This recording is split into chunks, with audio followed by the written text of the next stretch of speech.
Hi guys, welcome to Inside the Industry. I am Alexis Brunk and I am here with Mr. Bill Gaither. And it is actually, your birthday is coming up, right? Actually, it was 2 weeks ago, Alexei. So Okay, so it was 2 weeks ago. So happy late birthday then. Let's talk a little bit about, music. Obviously, I think that you've got quite a history with music here. So what are some of your very first memories in the music industry or maybe even just with music in general?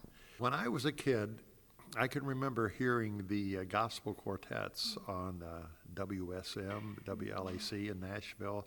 So Nashville was a very important part of my early hearing experiences.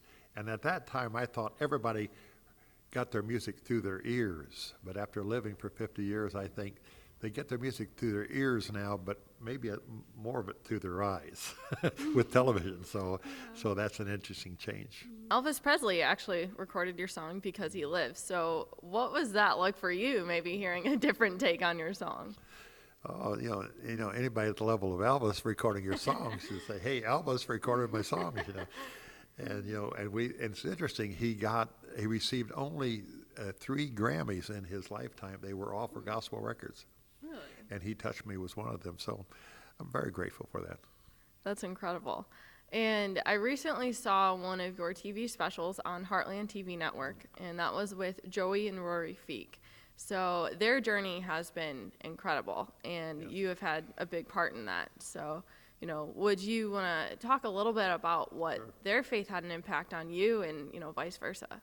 First of all, Gloria and I taught English for 10 years in public high school, and we taught in Alexandria, Indiana, which is my hometown, and also Joey's hometown.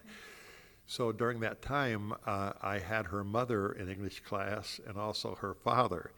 She came along later. I think she was born in the 70s. So I know the family and know the family well.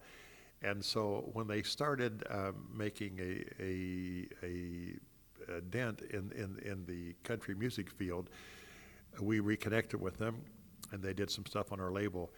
And then when she had the first bout with cancer, she thought that she was going to be home free, but no such luck. So she came up to see her parents in Alexandria, Indiana, and they were staying at her parents' house.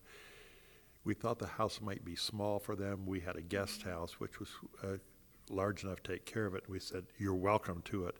So they spent the last 4 months of her life there, and watching her deal with such a tough disease was rather interesting. And to see her do it with faith, and that's not an easy way to pass from this life. But she did it with courage, with faith, and I think with a lot of class. Yeah. Is there any specific thing that, she ever said to you or, that stuck out from the journey that has really kind of stuck with you? Sure, she asked the question I think most people would ask in a situation. One morning when I stopped by, she said, "I woke up this morning, Bill, saying, what's the purpose of all of this?"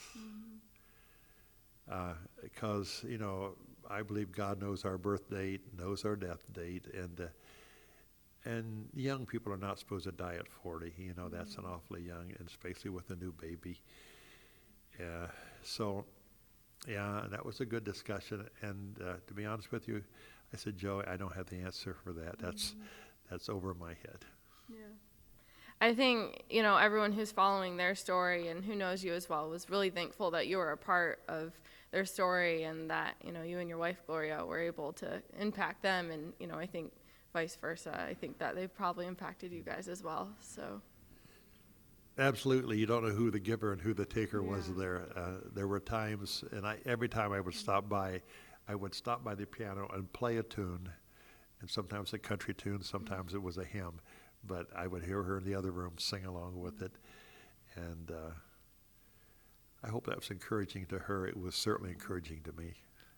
Yeah, that's beautiful. Well, thank you so much for taking the time just to chat with me and, talk about their story, because I think that both of you guys have inspired millions of people around this world, and, your story as well as theirs will impact millions as well. You're very kind. Gloria and I often say, if it doesn't make sense, in your hometown, in our case, Alexandria, Indiana. It doesn't make sense anywhere. So it's a message of hope, even in tough times. Absolutely. That's really powerful. Well, thank you very much, Mr. Gaither. Thank you.